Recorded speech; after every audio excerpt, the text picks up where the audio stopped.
हुए। शांति की आदत थी, वो सभी का बहुत मजाक उड़ाती। एक दिन उसके दरवाजे एक साधु बाबा आते हैं, जिनके बाल लंबे लंबे होते हैं।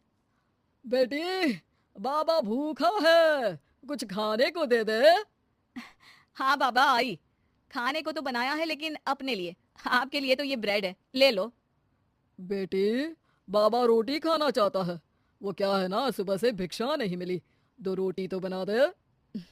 हाँ हाँ जरूर बना देती, ससुर है ना आप मेरे। वैसे बाबा, बालों में कौन सा तेल लगाते हैं जो इतने लंबे काले और घने बाल हैं? पहले राज बताओ, फिर मैं रोटी बनाती हूँ। बाबा को शांति की बात पर गुस्सा आ जाता है। तू बाबा का मजाक उड़ा रही है? जा, मैं तुझे श्राप देता हूँ कि तू गंजी हो जाएगी। शांति बाबा की बात पर जोर जोर से हंसती है। श्राप? अरे श्राप तो ऐसे बोल रहे हैं जैसे भगवान हो। अरे इतनी ही बात पूरी हो जाती है तो भूखे क्यों घूमते हो? रोटी मांग लिया करो ना। मूर्ख लड़की, तू तो मजाक उड़ाने से बाज ही नहीं आ रही। मैं तुझे और श्राप देता हूँ कि तेरे घर में जो भी औरत आएगी सब गंजी हो जाएगी।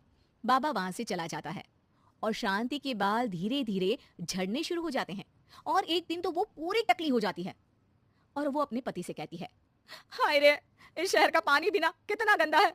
एक मेरे मायके का पानी था जिससे नहाने से बाल ही बाल लहराते थे, और एक तुम्हारा शहर। गंजी हो गई हूं मैं। अरे पर मैं ठीक हूँ, मेरे तीनों लड़कों के बाल ठीक है, एक तेरे ही बाल कैसे चलेगा? बात तो कोई और लगती है। लेकिन शांति को जरा सा भी बाबा का श्राप याद नहीं होता। खैर, दिन बीतते हैं, शांति को विग लगाने की जरूरत पड़ जाती है और एक बार पड़ोसन आती है।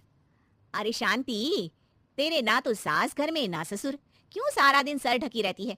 इतनी संस्कारी तो तू है नहीं। हाँ। अरे क्या बताऊं, पूरे बाल झड़ गए, टकली हो गई हूं मैं, टकली।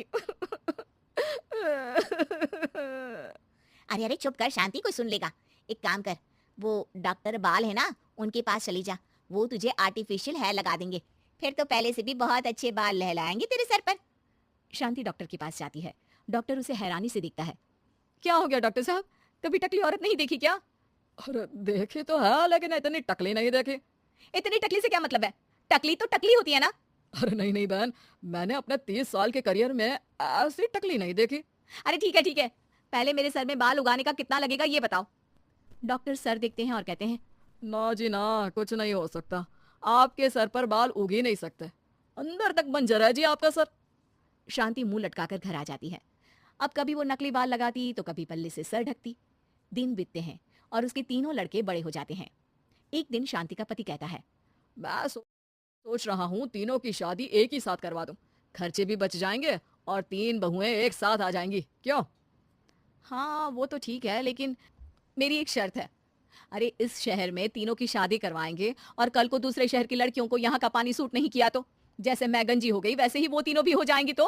अरे तुम बेवजह डर रही हो, देखो मेरे और तीनों बेटों के बाल बिल्कुल ठीक है, ये सब बातें छोड़ो अब। खैर, शांति की 3 बहुएं आ जाती हैं। शांति ने खास करके उन लोगों को उनके बालों को देखकर ही पसंद किया था। मैंने तो टकली होकर पूरी जिंदगी काट दी, लेकिन तुम तीनों के बाल पूरे घर की शान होने चाहिए। किसी के भी बाल कम हुए तो वो मेरे घर में नहीं रहेगी। इस घर में प्यार और इज्जत के साथ रहना है तो अपने बालों का ख्याल रखना होगा। बड़ी बहू कहती है, जी माँ जी, आप चिंता ना करें, मेरे बाल तो इतने बेशर्म हैं कि मैं आज गंजी हो जाऊं तो कल ही बढ़कर घुटने तक आ जाएंगे। दूसरी बोल पड़ी, माँ जी, मेरे बाल तो कभी एक भी नहीं झड़े, चाहे मेरी माँ ने कितना ही चुटिया पकड़कर पीटा हो मुझे। हर माँ जी, मेरी तो दादी के बाल आज भी ऐसे हैं, माँ के तो आपने देख ही लिए हैं, मेरे बाल की तो बिल्कुल ही चिंता न करें आप। शांति भी बहुओं के लंबे काले घने बाल देखकर खुश रहती, लेकिन ये क्या, माँ जी हाय रे, मेरे बाल के तो गुच्छे गुच्छे निकल रहे हैं।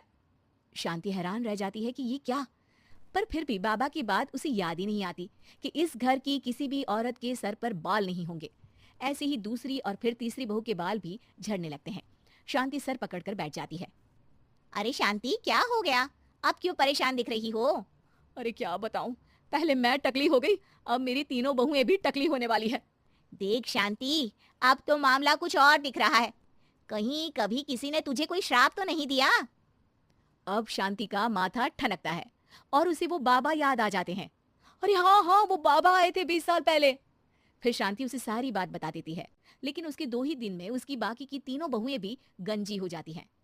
हाय रे, पापा ने कहा शादी करवा दी, मैं तो गंजी हो गई।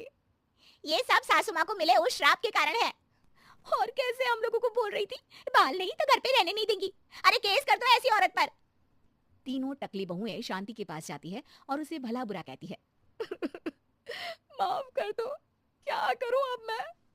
तभी वहां पड़ोसन आ जाती है। मुझे उस बाबा की कुटिया मिल गई है, कल सुबह तुम चारों तैयार रहना। अगली सुबह चारों पड़ोसन के साथ बाबा की कुटिया पर जाती है। ये टकली औरतें कहाँ मेरी कुटिया में घुसी आ रही हैं? बाबा जी आप तो ज्ञानी परम ज्ञानी है, फिर क्यों हम लोगों का मजाक उड़ा रहे हैं? ये शोभा नहीं देता आपको। तो क्या तुझे शोभा देता था जो आज से 20 साल पहले तूने मेरा मजाक उड़ाया था?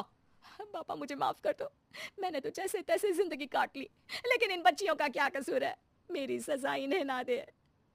लाख मिन्नतों के बाद बाबा कहते हैं, ठीक है मान लिया, लेकिन आज के बाद किसी का मजाक उड़ाया तो। नहीं नहीं बाबा जी, मैं तो किसी का मजाक नहीं उड़ाती हूँ, मेरे तो संस्कार ही ऐसे नहीं है।